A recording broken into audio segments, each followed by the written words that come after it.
Hi, this is Carrie Brownstein. This is DJ Premier. This is Darren Aronofsky. You got the RZA right here. Rose McGowan. Radiohead. Aisha Tyler. Tribe Called Quest. Fred Armisen. Fritz Paul. Javier Munoz. Seth Meyers. Frankie Cosmos. Flying Lotus. Hi, we're Chaim, and you're listening to the Talkhouse Podcast.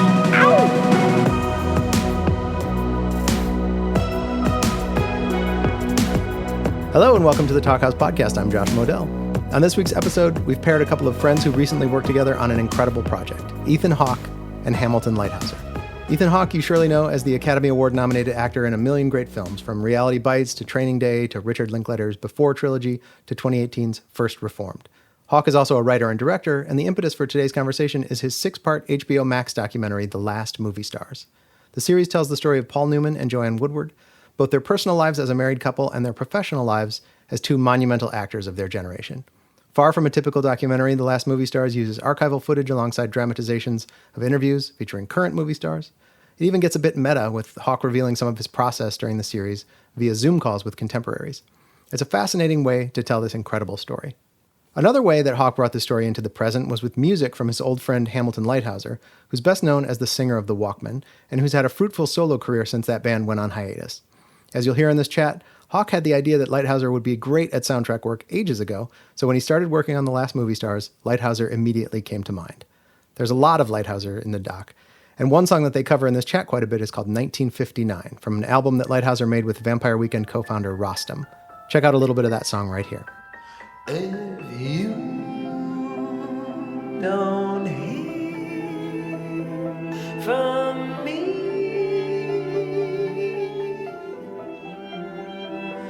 tonight, my Lord, don't be deceived. I'll always see you when you're calling after me. Elsewhere in the chat, Hawke and Leithauser talk about their processes for this project. Hawke originally envisioned a 2-hour feature, but quickly realized that he needed much more time to tell this huge story. They talk about Bob Dylan's influence, musical good, acting not so much, and the greatest soundtracks of all time. That and much more. Enjoy.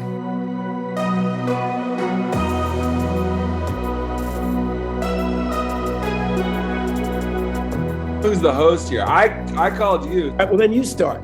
Okay, so is this the first documentary you made? No, mysteriously, I made one other documentary years ago called Seymour: An Introduction, which is about this 88-year-old piano maestro who, through a really weird set of circumstances, I got to meet. A friend of mine was dying, and he was a good pianist, but he wanted to be better, and he wanted to give a recital before he died. And so he hired this really old, brilliant piano teacher to coach him, and he gave a recital before he passed, and it was incredibly beautiful. And this old guy, Seymour Bernstein, I met him at this recital, and I just thought he was so wise and profound in the way that he talked about music. It was like he was a Zen monk or something. All the secrets of life seemed to be wrapped up in this guy. And so I tried to talk Alexander Shiva into doing a documentary about him. I tried to talk Richard Linklater into doing a documentary about him, but nobody would do it. And finally, my wife was like, you should just do it. And I said, well, if you'll help me. So we made it, she produced it, and I did it, but it was very small scale. When was this? Gosh, I don't know, 6-7 years ago. I really think you'd like it, Am. I can't believe I haven't seen it. Why haven't I seen this? Well, because you're not a faithful student of all my work. You need to see everything I do. I need to pay more attention. So I think when Paul Newman and Joanne Woodward's kids were looking for a documentarian, they had this idea, well, are there any actors who've made a documentary? And I think they Googled me, or, actors who make a documentary, and my name came up. And the youngest one was like, wait, I know him, because we went to the same high school. I actually just saw them there as part of an alumni weekend, actually fundraising or something. Right. That's where I first saw Paul and Joanne. But that's how I came to direct this one. Had you ever scored a documentary before? Oh, God, no. The closest I've come is a lot of podcasting, which actually has been sort of fun to do. And that's more like or you were very generous in giving me a lot of freedom in coming up with the stuff. But with the podcasting, usually they give you a lot more guidance, which I actually also find fun because my entire life has no structure or rules, or I have no boss. So when I have somebody saying we need something sadder here, or we need something happy, it's kind of fun to just make something. I saw you play live once at the Carlisle show, not this last time, but the first time I saw you, and I was so blown away. And you did a Randy Newman cover when I was there. And I remember thinking to myself, this guy is a sibling of Randy Newman. I mean, I always loved that Walkman song, Louisiana, you know? Yeah. That's one of my favorites. That's like a sibling of a Randy Newman song to me. Not just because of the state's name, you know, like. Right. Something about the feel of the song and the melody and the passion with which you sing. And I was like, this guy should score movies. And the next time I have a movie, I'm going to ask him to do it. And, you know, what's actually strange is how it came to pass. You and I have never talked about this. Do you remember when I was first cutting together the opening, I wanted to do it to, I remember. You had 1959. You called me. I was in town. I was out of town for the quarantine. Then I was there visiting with Sandra and Emily. We had some night or something maybe. And then you invited me over the next morning and we went in and watched the whole opening. There's so many false starts to a documentary. I cut together this huge sequence, all of which to 1959. I kind of felt like I owed you an apology because I'd cut together. It was like 11 minutes long. It was so good too. It was great. I thought it was incredible too. But what I realized, I was like, holy shit, I want to be a part of this. But that opening, it was one of those strange things about storytelling is it was too good.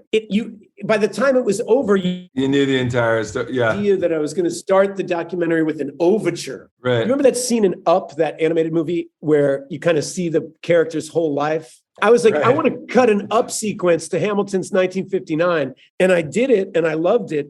But forgive the expression, I cock-blocked the whole movie. Right. Yeah. So I had to get rid of it. But when I started talking to you that day, I was like, shit, you would be great for this. And I got to tell you, I've never had an easier collaboration in my whole life. Well, that's great to hear. I mean, I wonder, because it was so fun for me to do, but I wonder if I wasn't good friends with the director and I couldn't just text him every ungodly hour, if it would be a very different ball game. Because like sometimes those like producers and music supervisors and stuff would call me like 2 weeks later and tell me we had to change something, and I realized it was something that you and I discussed changing 2 weeks ago. That happened like 25 times. I would say to somebody, yeah, I'm going to change that, and they'd make a note to call you, but they didn't know that I just texted you and we were already working on it. Yeah. One of the things I try to do as a director is give other people a chance for their creativity. It's the most fun part of the job, is not trying to control people, but trying to empower them. You know, I did it with Barry, the editor. Barry's amazing. I would tell him what I wanted it to be and what it was supposed to achieve and the feeling and the mood I wanted and the ideas I wanted to express. And so I wanted to give you a chance to play too. And I know I could have given you more clear direction, but your own. No, it was like a dream. I found it so fun. I would love to do the thing again, but I would wonder if there could be a very, very different way of how it would go. I would imagine that's probably how most projects are. I think if we weren't friends, if you were somebody who'd just been hired, you would have gotten really frustrated with me because I changed my mind so much. Remember, I asked you to record a 17-minute piece of my ode to Joanne I asked you for. Was it? Was it 17? Wow. Yeah, and you recorded the shit out of it, and it was amazing. But then I realized, the movie worked better when I intercut more between Paul and Joanne. You know, like a 17-minute ode to Joanne. Did we use ode to Joanne? I can't remember. Yeah, we used the slow Georgia Joanne. I remember that. That's actually one of my favorite ones. I think when you do score well, like you did, strangely, it's kind of like I believe this anyway, if you're acting well, people just think it's easy. And when you do a score really well, people don't really notice it because it seems so effortless. And one of the biggest challenges you had was, remember, at first I wanted to use all the original scores to the old movies. Right. Because I thought that would be like your voice. And then every time we were in the world of this movie or that movie, Butch and Sundance, whatever it is. Which I love that idea. The idea was cool, but it made the movie too herky-jerky, and I just started needing more and more music from you as we went on. And I think somebody else might have gotten incredibly irritated with me. I could have done more, man. I was like just hitting my stride by the end, I felt. If it's 20 years from now and you think about this, what aspect of it will you remember? The most fun part for me was actually when I was on that tour and I didn't have my whole complicated recording studio set up, and I was just in my hotel room every night, and I had absolutely no idea yet, because it was really early on, of what the music was going to sound like. And all I had was my nylon guitar and my foot to stomp and clapping and like tapping the guitar for the drums, and coming up with all those ones that ended up in the second episode, all of those sort of classical waltzes and like fugues and stuff. That was like the moment where I thought, oh, I think this is appropriate to what I'm watching it makes sense. There's a connection. And I felt like the 1959 thing that you showed me originally made a lot. I understood it was a perfect match. It was great. And I'm not just, I'm a little bit biased, but I thought that it had that perfect haunting classic American sound, but updated with a modern sound. And so when I had that classical guitar sound that sort of reminded me of HUD and Sundance Kid and all that kind of like Western, but then it also worked really well when they were in Connecticut and stuff. One of the things that was exciting to me is finding out there's several questions I have for you in this question, which is that I used to have to show you cuts of this well before it was done, which would make me incredibly nervous because I knew it wasn't that good yet, but I needed music to be able to make it fly. Right. Yeah, it's like a chicken and the egg kind of thing. Yeah. Yeah. But the problem with that then is I have to ask you to redo the music once I get the cut better. I was so worried that was going to come down to some back and forth thing that I didn't and there was somebody I talked to at the beginning who was warning me that this is how it balloons or something like that. But I feel like there weren't that many times where something struck out and then it had to be redone. I mean, it did happen a few times, but I felt like it was a pretty smooth process. But it is funny that you tell me, because I do remember right at the beginning when I was over at your house and we were watching some of those cuts at the beginning, like episode 1, was really cool looking, and it had a couple of my tracks and then a lot of temp music and stuff, but there was no story yet. It was like, what? You you're like, this is awesome, but what is it? You hadn't gotten to the point where it was like, okay, this is the story of two solid people working in an incredibly public environment and being able to stay good people and stay together for 50 years. And that was that simple version of the story hadn't quite developed yet. And it was I remember it was a funny moment thinking what is it? You're like, what is this story?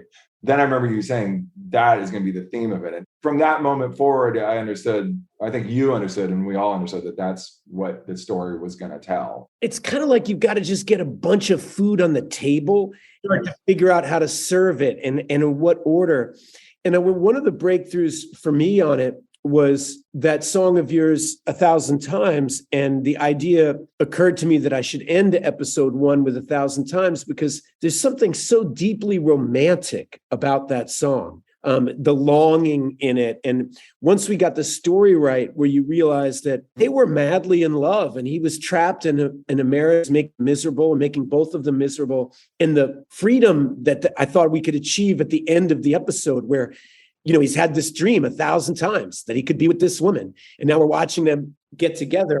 And, here we are at the end of episode 1 and they just got married. They had a 50-year marriage. So I kind of love that as a storyteller. It's like, yeah, I just told you an hour's story. And that's the prologue. You don't even get the cool hand Luke till episode 3 or something. Yeah, exactly. But that gave me another idea. This whole movie is like a giant collage. I'm collaging home movies with feature films, with interviews from 25 years ago, with Zoom calls from today. And your music started to be the only thing that held the collage together, the only thing that was continuous. So when I started realizing once we did 1,000 times, the end of episode 1, I needed to end every episode with one of your songs. And we just slowly found which ones spoke each moment. I think your manager thought I was trying to screw you. Really? Nah.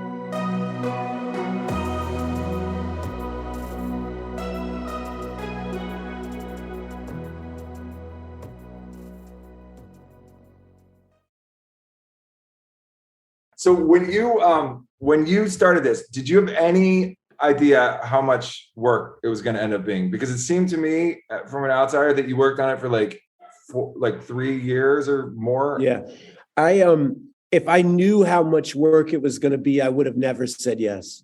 I thought it would be more like the first one I did, Seymour and Introduction, where I was like, yeah, I'll make a little 90-minute thing. I'm sure this will be cool, and I bet it'll be romantic. But as I started doing it, I realized that if I did that, it was just going to be a puff piece. It was like going to be an Entertainment Tonight special that you saw in 1986 or something. That there wasn't going to be any insight to it, and that was what was revelatory about them was their life in its totality. It's not one moment that makes them interesting. It's the accumulation of events that start to feel.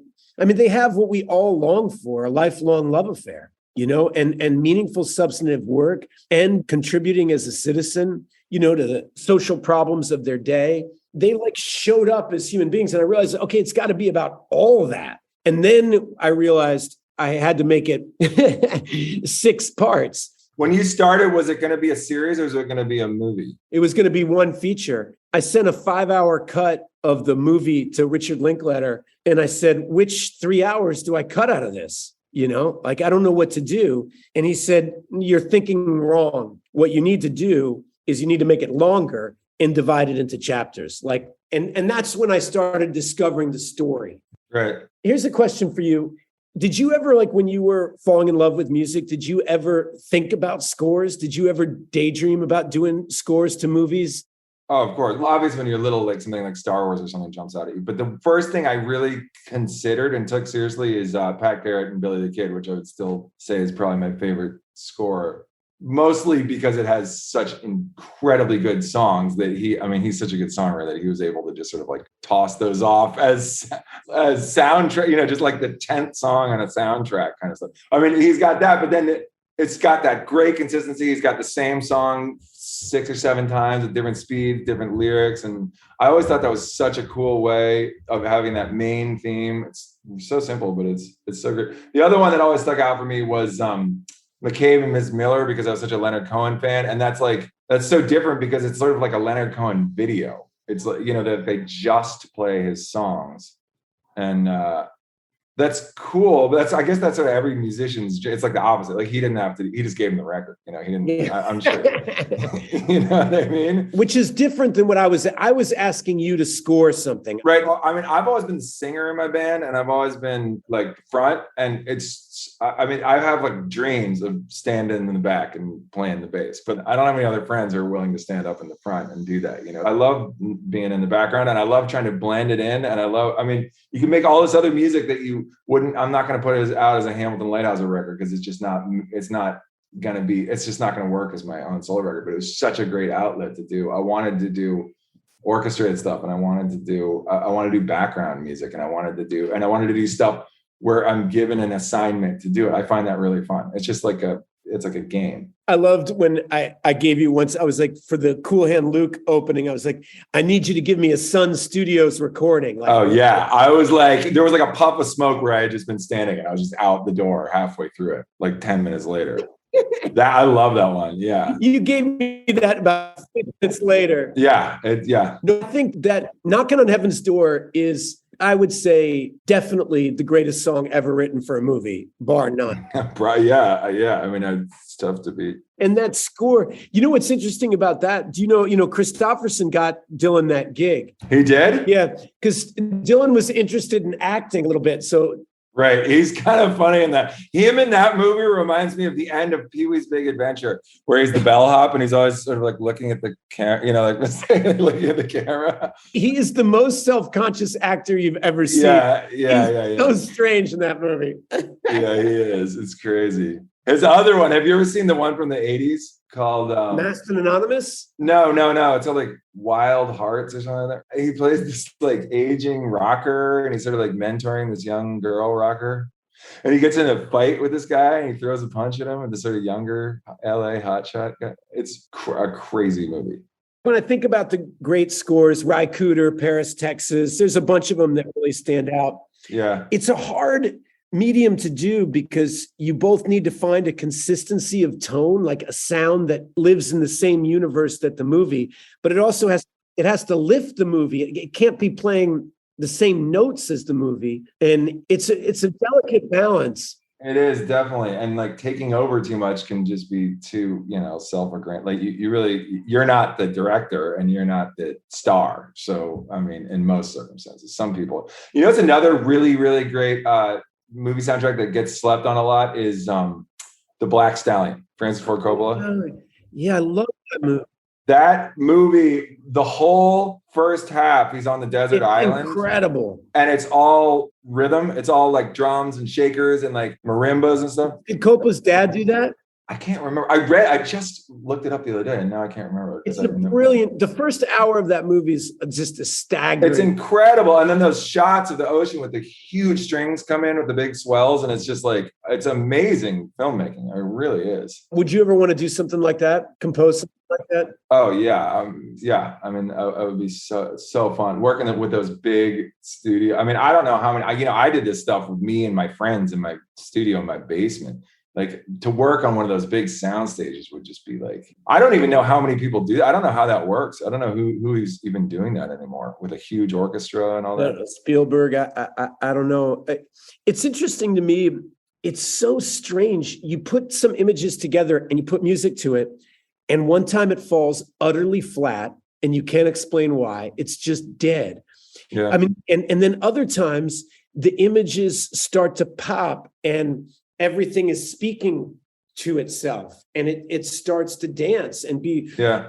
I would do things like with the producers and stuff where they would give me notes and I wouldn't change anything but the music. Like, because we took out some temp score and put in your music. Right. And I would get these emails saying, great job. It makes a huge difference. But it's one of those strange parts of a puzzle where I really think it's mysterious when you do it right. Here, I've watched Black Stallion 1,000 times, and that first hour of that movie blows me away, and I've never even thought of the score. Yeah, it's so good. It works so effortlessly with what the filmmaking is doing. Yeah. And that's what I think, Coppola and Scorsese, the greats, do so well. Scorsese can play a famous song like Layla, and it feels like Layla was born to be in this movie. Right. He has really good needle drops. And he doesn't overdo it. And I think, even then you think about, when Coppola drops The Doors at the beginning of Apocalypse Now, I mean, that's like perfect use of that song. It's like that song was written for that moment. Yeah, it is. That's amazing. I'm sitting here, I'm in Madrid. Yeah, how's it going over there? It's intense. I'm working with Almodovar. That's a dream job working with him. He's one of my all-time favorites. Tell him that next time. This guy, I know he'll be like, yeah. No, he's brilliant, and it's fun to be on a set with the true maestro.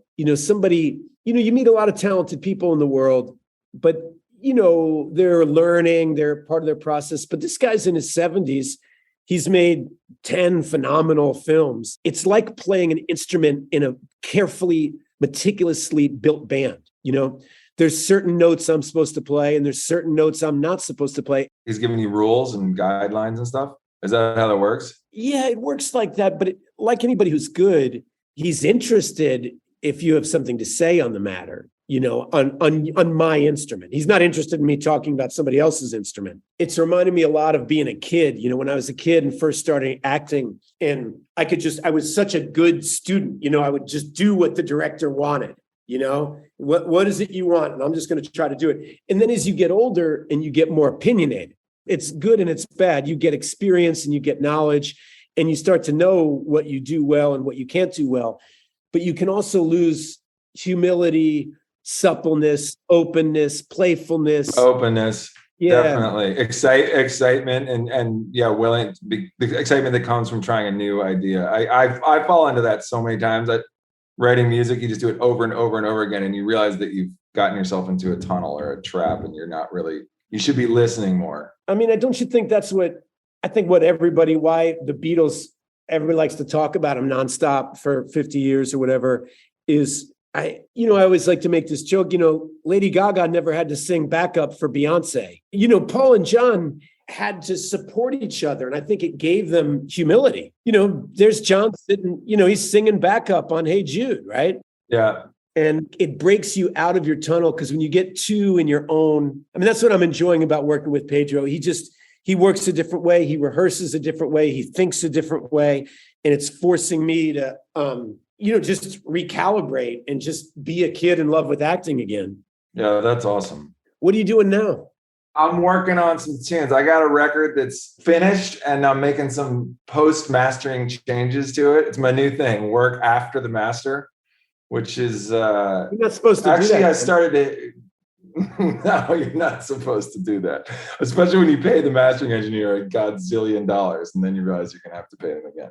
But it's starting to cook a little bit recently. So I'm kind of... you're going to be the person... By the way, when I take it to the end of my line, I'm sending it to you, and you're gonna have to give me a little feedback. All right. Well, you're a big talker because last time we talked was like a month ago. I'm slow. I am slow, but it's gonna be worth the wait. Well, it's been so fun to work this hard on this doc and then watch people respond to it.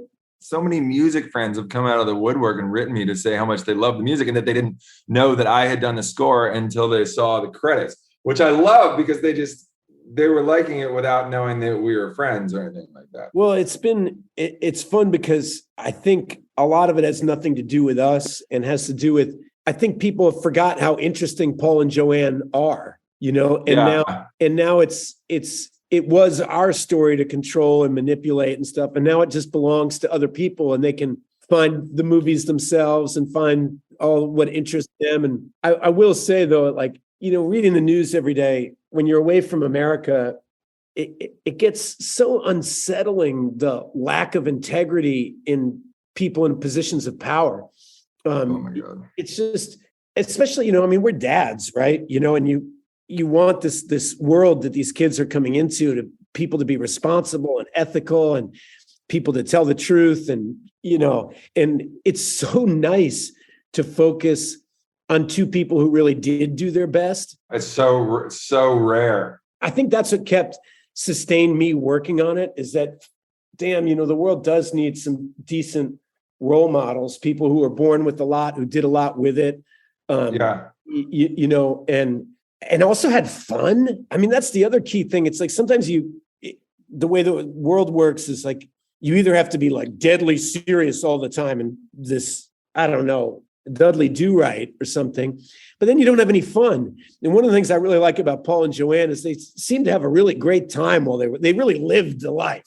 They did. And they were good people. I love when you and I were watching one time and you turned to me and you said, I always love how Paul videotapes his beer. And he's